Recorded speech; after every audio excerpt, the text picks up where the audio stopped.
प्यारे बच्चों, आज जो हम अपना टॉपिक शुरू करने जा रहे हैं इसके अंदर हमें बात करनी है बैंकिंग। उसमें सबसे पहला पॉइंट हमारा बनता है कॉमर्शियल बैंक के कौन कौन से मेन फंक्शन है। आज की क्लास में हम अपने उस चीज के बारे में बात करेंगे। देखो बच्चों,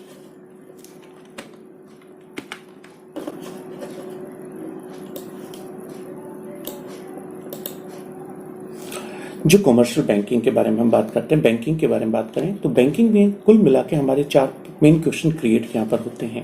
पहले क्वेश्चन का नाम हमारा बनता है फंक्शन ऑफ कॉमर्शियल बैंक, कि जो कॉमर्शियल बैंक है इसके द्वारा कौन कौन से अपने इंपॉर्टेंट काम किए जाएंगे। ये क्वेश्चन भी हमारे पास, यदि मार्क्स के एग्जाम के अकॉर्डिंग मैं बात करूं तो ये क्वेश्चन भी एग्जाम में 6 मार्क्स के रेंज में पूछा जा सकता है। नंबर 2 पे क्वेश्चन आता है हमारा फंक्शन ऑफ सेंट्रल बैंक का मतलब होता है बेटा RBI, reserve bank of India.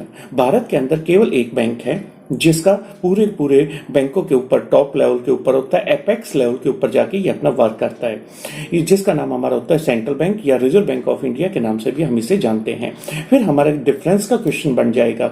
ये क्वेश्चन बनेगा 4 मार्क्स के रेंज में। और एक मोस्ट इंपॉर्टेंट क्वेश्चन के बारे में यदि मैं बात करूं तो ये क्वेश्चन 4 नंबर या 6 नंबर की रेंज में भी आपके एग्जाम में दिया जा सकता है। Credit creation bye commercial bank, कि जो कॉमर्शियल बैंक है इनके द्वारा क्रेडिट का क्रिएशन किस तरीके से किया जाता है, मोस्ट इंपॉर्टेंट क्वेश्चन हमारा बनता है, आपके एग्जाम में आ सकता है। हम आज की क्लास में बात करेंगे बेटा अपने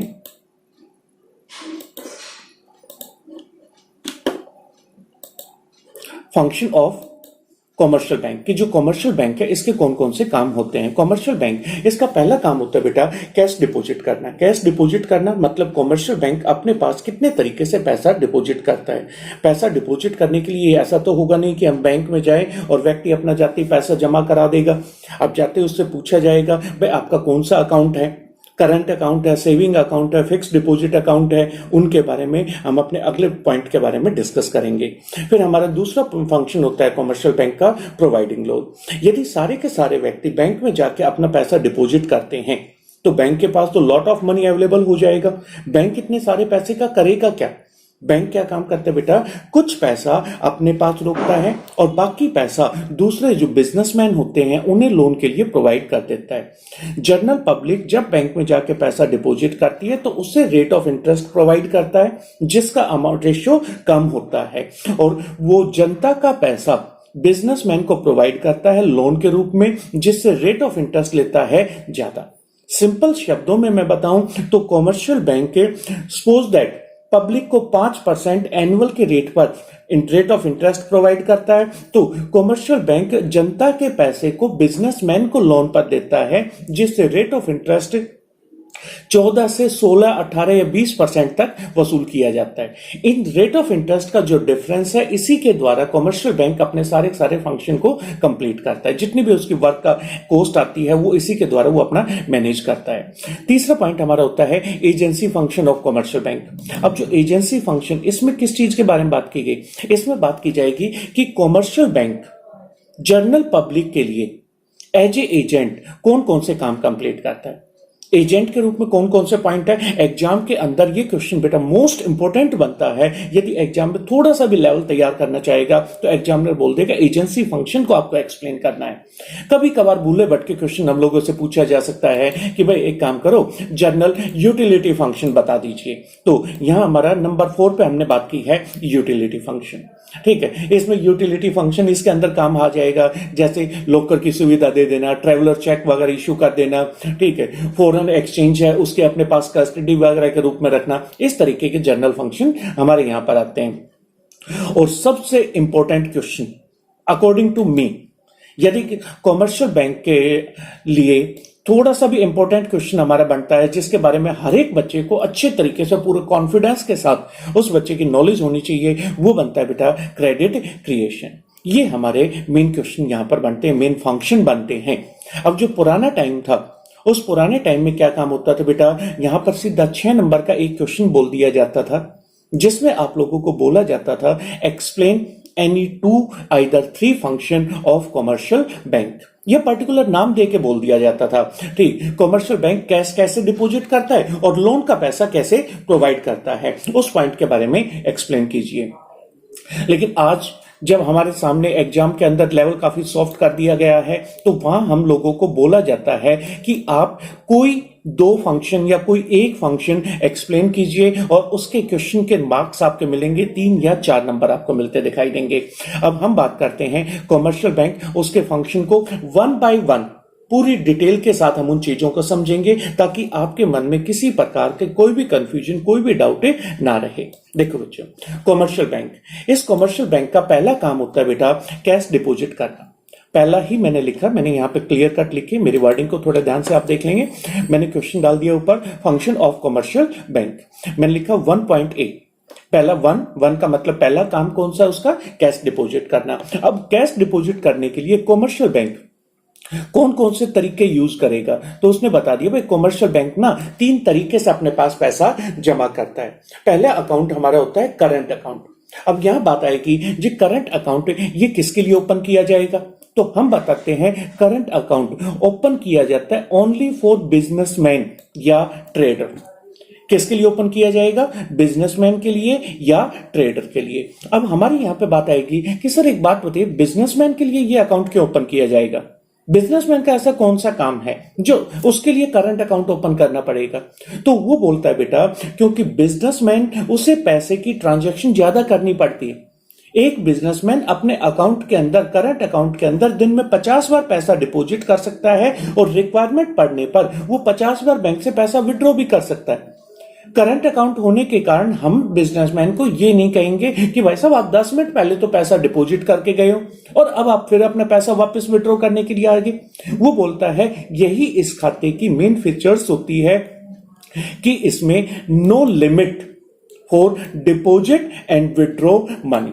जितनी बार मेरा मन करेगा मैं बैंक जाके अपना पैसा डिपॉजिट कर सकता हूं और जितनी बार मेरी रिक्वायरमेंट होगी मैं उतनी बार अपना पैसा बैंक से विड्रॉ कर सकता हूं।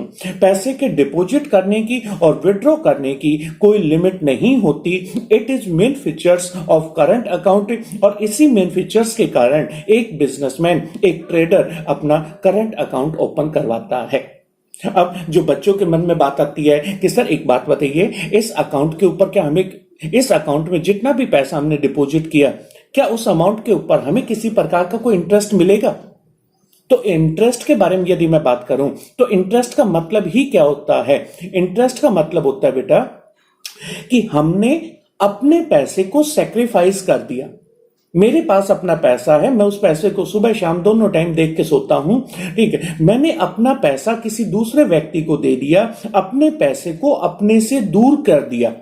दूर करने के बदले में उस व्यक्ति के द्वारा जो रिटर्न मुझे दिया जाएगा दैट इज कॉल्ड इंटरेस्ट। लेकिन इस कंडीशन के ऊपर, मतलब करंट अकाउंट की सिचुएशन में हमारा बैंक हमें किसी प्रकार का कोई भी इंटरेस्ट नहीं देगा।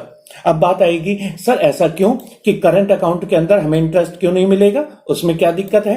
तो वो बताता है बेटा इसका मेन पॉइंट कौन सा है, क्योंकि करंट अकाउंट में हम अपने पैसे से कभी भी रियलिटी में दूर नहीं हो पाए। जब मेरा मन करता है मैं बैंक में जाके अपना पैसा विड्रॉ कर लेता हूं और जब मेरे को लगता है मुझे पैसे की रिक्वायरमेंट है तो मैं बैंक से अपना पैसा वापस विड्रॉ कर लेता हूं। तो पैसे को हमने अपने से दूर नहीं किया, सेक्रीफाइस नहीं किया। हमारा पैसा केवल ये है हमारी तिजोरी की बजाय बैंक के अंदर रखा है। समझे मेरी बात को।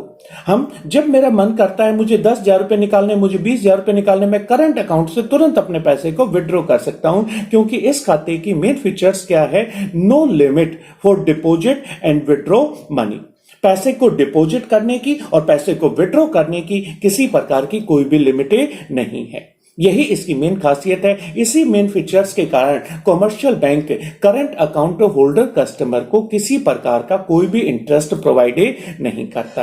अब हमारा अगला पॉइंट यहां पे बनता है, वो बोलता है कि सर इसकी मेन फीचर्स कौन कौन सी हुई, ये बात तो आपके समझ में आई। अब इसमें क्या बैंक हमसे इंटरेस्ट तो लेगा नहीं, लेकिन क्या बैंक हमें कुछ देगा या बैंक हमसे कोई चार्जेस लेगा। तो हम बोलते हैं bank take in service charge. Bank हमसे क्या लेता है बेटा, अपना सर्विस चार्ज लेता है। अब बात आएगी किस चीज का सर्विस चार्ज लेता है, तो हम बताते हैं बैंक ने हमें क्या क्या सुविधाएं दी हैं। बैंक हमें सुविधा प्रोवाइड करने लग रहा है। पहली सुविधा कौन सी कि चेकबुक दी है। दूसरा कौन सा, ओवरड्राफ्ट। ठीक है, इस चेकबुक के द्वारा मेरा जब मन करेगा मैं अपने अकाउंट से पैसा विड्रॉ कर सकता हूं। मेरे लिए कोई जरूर नहीं कि मुझे खुद अपने बैंक में जाना पड़े, मैं अपने किसी भी बंदे को चेक काट के दे सकता हूं और उसके द्वारा उसको बेचकर मैं अपने अकाउंट से अपना पैसा वापस से विड्रॉ कर सकता हूं। ओवरड्राफ्ट मतलब मेरे अकाउंट में जितना पैसा है उससे ज्यादा पैसा निकालने की बैंक मुझे परमिशन देता है। इन सारी सुविधाओं के बदले में बैंक मुझसे नॉमिनल सर्विस चार्ज वसूल करता है। ये बने बेटा हमारे मेन पॉइंट किसके, करंट अकाउंट के। करंट अकाउंट सिंपल तरीके से यदि मैं रिपीट करूं तो यहां हमारा पॉइंट हुआ करंट अकाउंट किसके लिए ओपन किया जाता है। पहला पॉइंट हमारा ट्रेडर या बिजनेसमैन के लिए। दूसरा पॉइंट, इसमें कोई लिमिट नहीं होती। किस चीज की लिमिट नहीं होती बेटा, पैसे को जमा करने की या पैसे को विड्रॉ करने की। तीसरा पॉइंट, इसमें डिपॉजिट अमाउंट के ऊपर कोई इंटरेस्ट नहीं मिलेगा और बैंक हमसे बदले में क्या लेता है, सर्विस चार्ज लेता है। किस चीज के लिए सर्विस चार्ज लेता है, क्योंकि चेकबुक दी है, ओवरड्राफ्ट की सुविधाएं दी हैं, इन सुविधाओं को देने के बदले में बैंक हमसे क्या लेता है बेटा, सर्विस चार्ज बैंक वसूल करता है। अब हमारी बारी आ जाएगी सेकंड पॉइंट के बारे में। देखो बच्चों, सेकंड पॉइंट हमारा बनता है सेविंग अकाउंट। कौन सा अकाउंट बेटा, हमारा सेविंग अकाउंट। अब बात आएगी जी सेविंग। सबसे पहले तो यह जानना जरूरी है कि what is the meaning of saving. Saving होती क्या है, तो हम उसका आंसर बोलते हैं सेविंग क्या होती है, a part of our income that are balance after consumption. एक व्यक्ति राम जिसका नाम है, उसने 10,000 रुपए कमाए। 10,000 रुपए उसने कमाए, जिसमें से 7,000 रुपए उसने महीने में खर्च कर दिए और 3,000 रुपए उस व्यक्ति के द्वारा बचा लिए गए।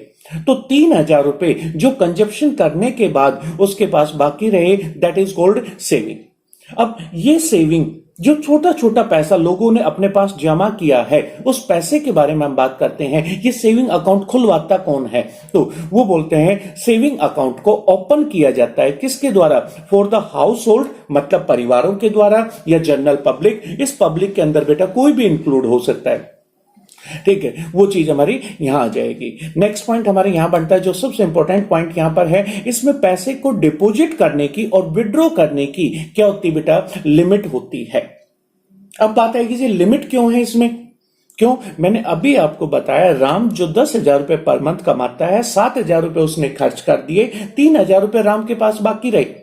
अब उसका अगला महीना चलना शुरू हुआ, अगले महीने की उसकी इनकम आएगी, उसमें के बेस पर वो खर्चा करेगा। 3,000 रुपए पिछले महीने के उस बंदे ने अपने पास बचा लिए और इस 3,000 रुपए के द्वारा वो अपने घर में कोई भी लग्जरी गुड्स, कोई भी चीज आगे इन फ्यूचर महीने, 2 महीने, 6 महीने बाद परचेज करना चाहता है, या बच्चों के जन्मदिन के लिए कोई चीज परचेज करना चाहता है, तो उस चीज को लेने के लिए उसने क्या किया है, उस पैसे को सेव किया है।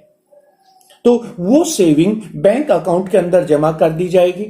और सेविंग अकाउंट की कंडीशन क्या है, उसमें पैसे को निकालने की और पैसे को वापस डिपॉजिट करने की उसकी क्या होती बेटा, लिमिट होती। इसमें करंट अकाउंट के तरीके से नहीं होता कि जितनी बार आपका मन करेगा आप बैंक में जाके पैसा डिपॉजिट कर सकते हो और उतनी बार आप पैसा विड्रॉ कर सकते हो। इसके अंदर ऐसा काम नहीं होगा। अब इसमें पॉइंट हमारा बनता है कि जी एक बात बताओ, इसमें इंटरेस्ट मिलेगा या नहीं मिलेगा, तो यहां जितना पैसा हमने बैंक में डिपॉजिट किया उस डिपॉजिट अमाउंट के ऊपर हमें क्या मिलेगा, इंटरेस्ट मिलेगा।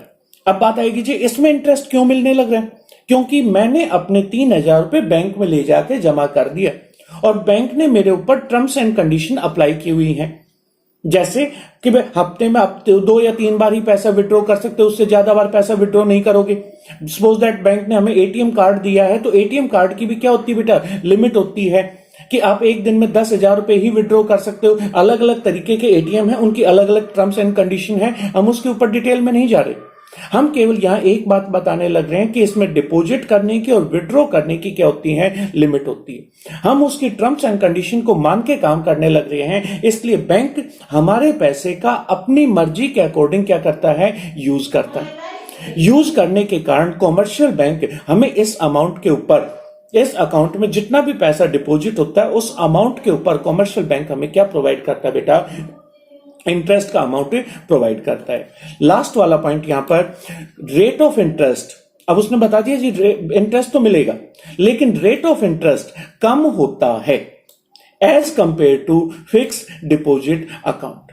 कौन से अकाउंट के बेटा, फिक्स डिपॉजिट अकाउंट की तुलना में इसमें रेट ऑफ इंटरेस्ट कितना होगा, कम होगा। अब हमें अभी तो यही नहीं पता कि जी एफडी अकाउंट होता क्या है, तो जब हम अपने एफडी अकाउंट को डिस्कस कर लेंगे उसके बाद इस चीज को मैं एक बार आपको फिर दोबारा समझा दूंगा। तो उम्मीद करूं बेटा सेविंग अकाउंट के हमारे मेन पॉइंट कवर हुए। सेविंग अकाउंट, उसमें पहला पॉइंट हमारा बनता है, सेविंग अकाउंट ओपन किया जाता है किसके लिए, हाउस होल्ड के लिए। इसमें पैसे को जमा करने की और पैसे को विड्रॉ करने की क्या होती है, लिमिट होती है। डिपॉजिट अमाउंट के ऊपर हमें क्या मिलेगा, इंटरेस्ट मिलेगा, लेकिन रेट ऑफ इंटरेस्ट कम होता है as compare to fixed deposit account के। तो बेटा ये चीज आपको अच्छे तरीके से समझ में आई। अब हम बात करते हैं अपने तीसरे अकाउंट के बारे में। तीसरा अकाउंट जो हमारा सबसे इंपॉर्टेंट यहां पर बनता है, उस अकाउंट का नाम होता है बेटा हमारा फिक्स्ड डिपॉजिट अकाउंट। अब ये देखो फिक्स्ड डिपॉजिट अकाउंट आपकी स्क्रीन के ऊपर, यहां पॉइंट के बारे में बात करें, फिक्स्ड डिपॉजिट अकाउंट 1.C मैंने डाल दिया फिक्स्ड डिपॉजिट अकाउंट। इसमें पैसा डिपॉजिट किया जाएगा, money deposit for fix time duration. कितने के लिए, एक फिक्स टाइम पहले ही बता दिया जाएगा कि भैया 10 दिन के लिए है, 15 दिन के लिए, 25 दिन के लिए। आप ध्यान से देखेंगे मैंने यहां पर लिखा है 7, 10, 15, 30, 45, 60 डे। मतलब यहां किसके बारे में हम बात कर रहे हैं, दिनों के बारे में हम बात करने लग रहे हैं कि इतने दिनों के लिए। उसके बाद मैंने लिख दिया यहां पर 3, 6, 9, 12, ये लिख दिया हमने मंथ, मतलब महीने के लिए, और लास्ट में हमने लिख दिया ईयर, साल के लिए। तो ये हमारी टर्म्स एंड कंडीशन है कि हम इस तरीके से कोई भी पॉइंट, अब उसने बता दिया जी मिनिमम तो कितना है, 7 है, तो 7 दिन कम से कम और उससे ज्यादा जितना आपका टाइम करे, ठीक है, जितनी आपकी दिन की इच्छा हो। जैसे मैंने यहां पर लिखा 30 और उसके बाद डायरेक्ट लिखा 45। यदि आपको नहीं जी मैं तो 40 दिन के लिए पैसा डिपॉजिट करना चाहता हूं, कर सकते हो। Rate of interest depend on time duration. आप टाइम ड्यूरेशन जितना ज्यादा दोगे आपको रेट ऑफ इंटरेस्ट उतना ही ज्यादा मिलेगा। ये चीज यहां होती है। इसमें डिपॉजिट अमाउंट के ऊपर किसी प्रकार का भी, ठीक है, ये पॉइंट मैंने यहां बता दिया। तो बेटा मैंने यहां आपके साथ डिस्कस किया कि इसमें पैसा डिपॉजिट किया जाता है किसके लिए, for a fix time duration के लिए। ये पहला पॉइंट बताया। और इसमें एक जो सबसे इंपॉर्टेंट पॉइंट है वो कौन सा, केवल और केवल 2 ही ट्रांजैक्शन होती हैं। अब बात आएगी जी 2 ट्रांजैक्शन, ये बात तो समझ में नहीं आई। अब यहां कौन सी बात बताई उसने कि केवल 2 ट्रांजैक्शन होंगी। 2 ट्रांजैक्शन का मतलब क्या है, एक जिस दिन आप एफडी करवाओगे और एक जिस दिन आपकी वो एफडी की डेट कंप्लीट हो जाएगी, मैच्योरिटी डेट जिसे हम बोलते हैं। जिस दिन आपकी मैच्योरिटी डेट हो जाएगी पूरी, आप बैंक में जाएंगे, अपने पैसे की डिमांड करेंगे, आपको एफडी का जो अमाउंट आपने डिपॉजिट किया था, जितना इंक्रीज होकर आपको मिलना था, वो अमाउंट आपको कैश इन हैंड प्रोवाइड कर दिया जाएगा। केवल 2 ट्रांजैक्शन है, एक डिपॉजिट करने की और दूसरी विड्रॉ करने की। एफडी में 2 के अलावा तीसरी कोई भी ट्रांजैक्शन नहीं हो सकती। ये सबसे इंपॉर्टेंट पॉइंट है। एमसीक्यू के अंदर पूछे जाने वाला मोस्ट इंपॉर्टेंट पॉइंट हमारा ये बन जाता है। नेक्स्ट पॉइंट हमारे यहां पे आता है बच्चों, ठीक है, ये बोलता है नेक्स्ट पॉइंट में कि इस कंडीशन के ऊपर ये बताइए भाई चेकबुक मिलेगी या नहीं मिलेगी। जो पैसा आपने डिपॉजिट किया अब उसके ऊपर ही हमने लिमिट लगा दी। मैंने आपको बोल दिया कि बेटा आपने क्या काम किया, आप मेरे पास यहां पर आए और आपने यहां आके 2000, ठीक है, इस साल आप मेरे पास आते हैं और यहां आके आपने अपना पैसा डिपॉजिट किया था। एक मिनट भैया,